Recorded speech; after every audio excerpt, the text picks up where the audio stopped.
Pilipino ang naapektuhan, kundi lahat, milyon na Pilipino ang naapektuhan dahil sa droga.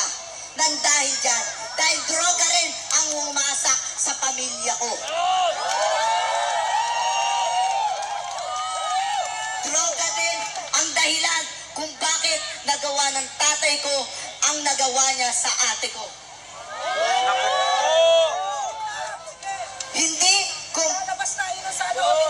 Hindi ko nahayaan na yung mga ginawa ni Marcos dahil sa droga na yan, siya ang pasimuno.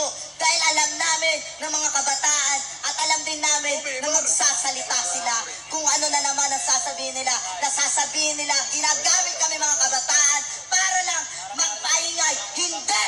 Hindi kami ginagamit at hindi kami papayag na magpagamit. Dahil kami, Pilipino rin kami, naiintindihan namin ang bawat nararamdaman ng kapwa namin Pilipino. Dahil sa ginawa mo, Marcos, nag-ingay na ang mga Pilipino, naggalit na. Di ba sinabi mo, nagbabaguhin mo Pilipinas? Di ba? Pero anong ginawa mo? Anong ginawa mo? Iisa-isahin natin. Dahil isa-isahin natin. Sige, yung bagyo na sunod-sunod na namatay na Pilipino. Marami ang nadisgrasya, nabaha. Marami. Pero anong ginawa mo? Wala. Nakuha mo pang manood ng concert na ng bayo. Kung mabuti ka talagang pinuno at mabuti ka talagang presidente ng Pilipinas, ipakita mo noon pa lang dahil nung nag-campaign ka pa lang, kung ano-ano ang pinakita mo, gumawa ka pa ng movie, nakala namin na totoo. Pinutol mo kami. Pinutol mo kami. Niloko mo kami. Kung ano-ano pa ang pinakita mo para lang umangat ka, para mailuklok ka lang hanggang sa naniwala ang ibang Pilipino, hanggang sa marami ang gustong magluksok sa'yo. Pero ano nangyari? Nung nagluklok sa'yo, anong ginawa mo? Nung naging presidente ka, nagsimula, naghirap kami kung ano-ano nangyari. Tumaas ang diesel, tumaas ang mga presyo ng bigas.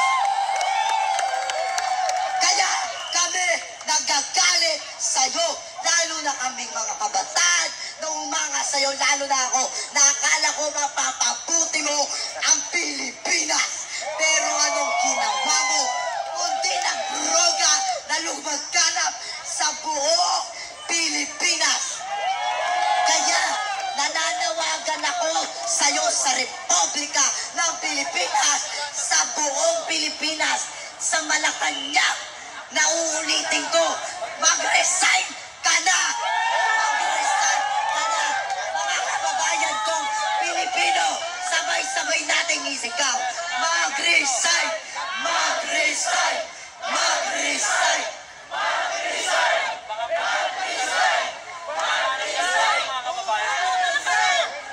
Sisigaw natin! Duterte! Duterte! Duterte! Duterte!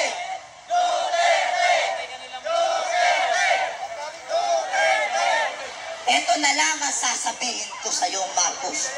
Lalo na sa Malacanang. Alam namin na akala mo kaming mga kabataan, porket kabataan, ay kailangan asikasuhin. Alam namin yun. Alam namin yun. Pero bakit ganon naapektuhan ni kami? Dahil bakit? Dahil kasama ang pamilya namin sa naapektuhan sa droga na yan. Kaya kami mga kabataan, hanggat kaya namin lumaban, hanggat kaya namin dahil Pilipino rin kami, hindi kami matatakot sa'yo. Kahit marami ka pang ipadalang militar, dahil hindi kami malulupik ng kung sino man, dahil kami ay Pilipino din. Kaya huwag kang magtaka kung bakit hanggang ngayon nagagalit sa'yo, dahil katulad ng ginawa mo sa isang katulad naming mga Pilipino, lalo na mga kabataan, kung ano-ano na lang nangyari sa mga kabataan. Dahil doon din sa nakatira kami, ay maraming mga nagdroga, maraming kaming narinig na nag-aabutan ng droga, hanggang sa nalaman namin, hanggang sa nakita namin. At nung nalaman ko, pati si Duterte Sara, kinalaban mo, kaya kami nagalit sa'yo dahil kami sumuporta rin sa'yo. Alam mo kung bakit nangyari sa ate ko? Alam mo kung anong nangyari? Dahil sa droga na pinalaganap mo. Kinahasa ang ate ko na nawala sa bisyo. Nang dahil sa bisyo sa droga. Yun ang dahilan ng droga. Kaya bakit kami sa iyo maniniwala na bakit ka maniniwala sa mga pinapadala mo na trolls kami? Trolls sa mga Pilipino? Pinabayaran? Hoy! Pahiya ka naman sa balat mo! Hindi kami bayaran! Hindi kami bayad! Hindi kami bayad! Hindi kami bayad! Hindi kami bayad! Hindi kami bangag.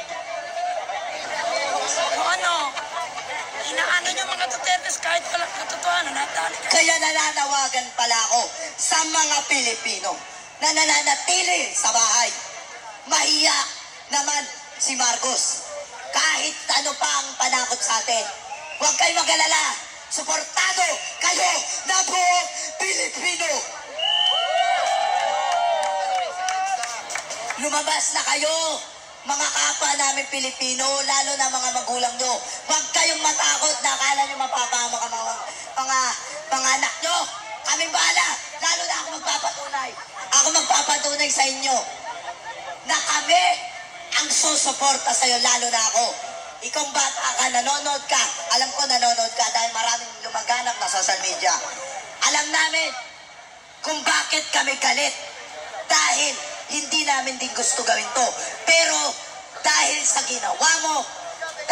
ginawa mong minang, nagagalit na sa'yo, hinintay lang namin na bumawi ka sa dulo. Pero anong ginagawa mo?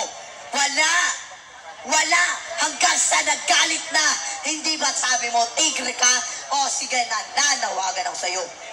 Pumunta ka, magpakita ka sa buong Pilipinas. Para lang sa ganun, kung tigre ka talaga, ipakita mo sa amin. Dahil nalaman namin na talagang tigre ka.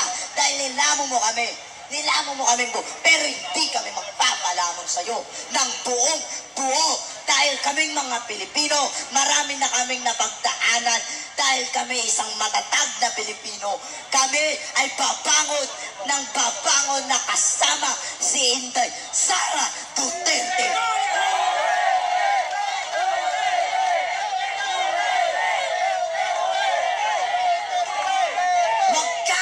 Masyadong magtaka.